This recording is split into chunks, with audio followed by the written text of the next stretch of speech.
Grace and peace to you, friends. Welcome to the Oak Tree Journeys. I am Mandy Oaks, and we are doing the Encyclopedia Challenge. If you are just joining us, you may be wondering, what in the world is an Encyclopedia Challenge? Well, that is a very good question. If you've ever wanted to read the entire encyclopedia but just haven't had the time, and you're like, man, I wish someone could just read it to me like an audiobook or a podcast. Well, that is exactly what I do. So your wish has been granted. So I read from two different encyclopedias, the New Imperial Encyclopedia and Dictionary of 1909 and the Encyclopedia Americana of 1956. And we do go back and forth. My main source right now is the New Imperial Encyclopedia and Dictionary of 1909. That is what I go to until we run out of volumes. Now, unless I find more somewhere, I don't have the entire set, unfortunately, but I'm sure they are somewhere or I can get them. And for those of you who have been with us, you know that we are going to take a look at 5 or more words in a bonus video. So I still only have 3 words. So if you have another word that you want to know more about, we're going to do a deep dive bonus video when we get to 5 or more words. So if you have a word you want to look into, feel free to contact me via theoaktreejourneys.com if you're listening on the podcast. Now, if you're on the YouTube channel, you can go ahead and put in the comments what word you want us to do a deep dive on. So I'm looking forward to the bonus video. I can't wait until we get 5 or more words. Now, we are still in the A's. We're going to be in the A's for a while. There are a lot of A's. And I'm very, very excited. We ended yesterday's video with a but. And now we have ABITILON. And it is French. ABITILON, a marshmallow, a genus of Malvaca, or the mallow family. Annual or shrubby plants, some favorite garden plants have heart-shaped leaves and axillary pendulous flowers. The leaves are generally edged or mottled with white, and the flowers, which are 1, 2, or more inches long, vary in color from red to yellow and white in intermediate colors. The species most commonly cultivated are ABITILON stratium, ABITILON thomsoni, ABITILON veneseum, ABITILON insigne, etc. ABITILON vaccinia, known as velvet leaf, is a common weed in some parts of the United States. For those of you who know more about plants and herbs and different things, do you know if the common weed in the parts of the United States can be used in teas or medicinal tinctures or anything like that?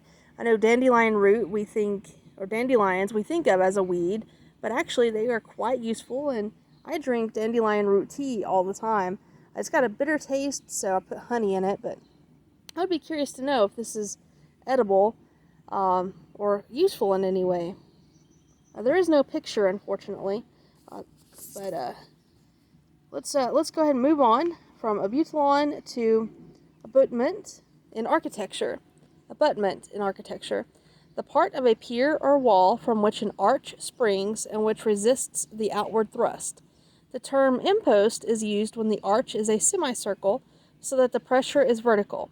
In a bridge, the abutments are the walls adjoining the land, which support the ends of the roadway or the extremities of the arches.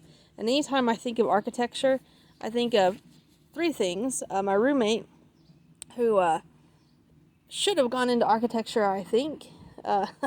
She's really, really good at it.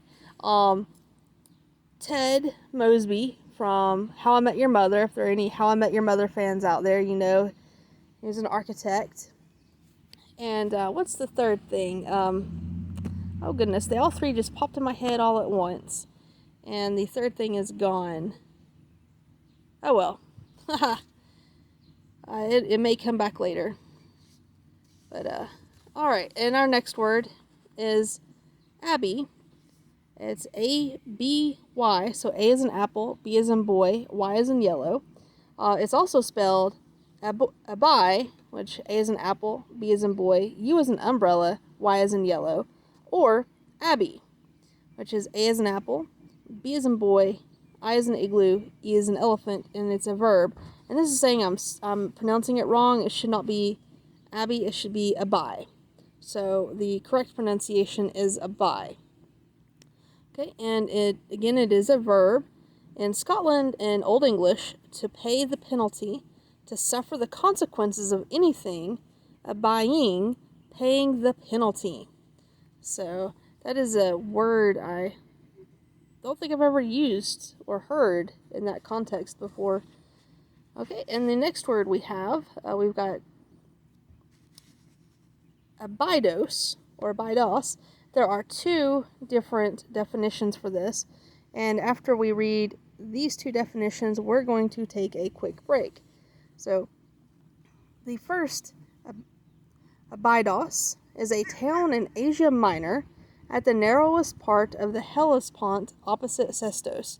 It is celebrated as the place where Xerxes, that's just a fun name to say, Xerxes, and his vast army passed into Europe BC 480, also as the scene of the story of Hero and Leander.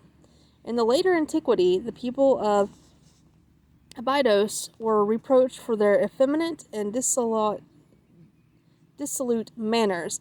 Now, effeminate has more than one meaning.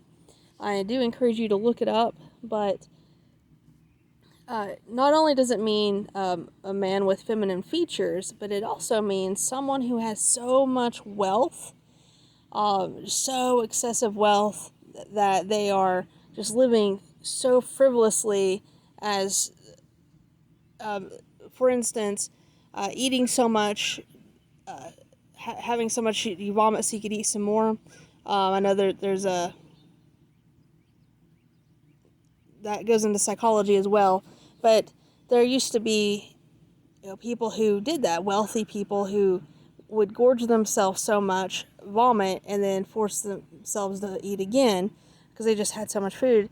Just so much wealth that you're not doing anything with it. You're except being so lavish that it's sickening. So I would encourage you to look up the old definition of that, because remember, we're in the early 1900s, and if you use the King James Version of the Bible, they use this word a lot, and I know it was really confusing to me growing up, seeing that word, because I'm like, well, a man can't really help it if they have feminine features. That was my way of thinking. So whenever I became older and went to Milligan College, and now university, I decided to look into that a little deeper. Like, what is the other definition of effeminate? And because I knew that those Bible verses in the King James Version just didn't sound right. It didn't sit well with me. So I looked it up. So I encourage you to do the same. If there's ever a word you want to know more about, definitely look it up. And again, that leads into, if there's a word you want me to look into for the deeper dive, please let me know, and I'll do that. I love, if you haven't noticed already, I love words. I love learning about words. I may not always remember what I learn, but I just love words. So let's move on to the next ABYDOS, which is in Upper Egypt, Thebes, a town on the left bank of the Nile and on the main route of commerce with Libya. Even in the time of Strabo, this town was in ruins. Here the remains of the Menomium and of a temple of Osiris are still remarkable. In the former W.J. Banks of 1818 discovered the celebrated tablet of see, I'm stumbling over that. ABYDOS. Okay, so the tablet of ABYDOS, bearing in hieroglyphics, oh, that is really neat, a genealogy of the 18th dynasty of the pharaohs. Oh, very cool. It is now in Paris, and copies have been published. In 1900, Professor Flinders Petrie discovered the tombs of kings of First Dynasty, together with records extending from 4000 to 5000 BC. Now, that is really neat. If you know anything about that, let me know in the comments if you're on YouTube, or just hit me up on theoaktreejourneys.com.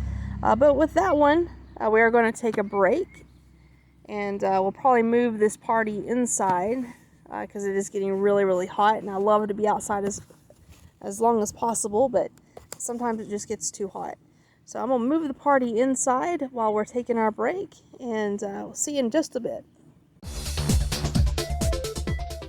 Hi, I hope you enjoyed that segment from my podcast, The Oak Tree Journeys, from the Encyclopedia Challenge.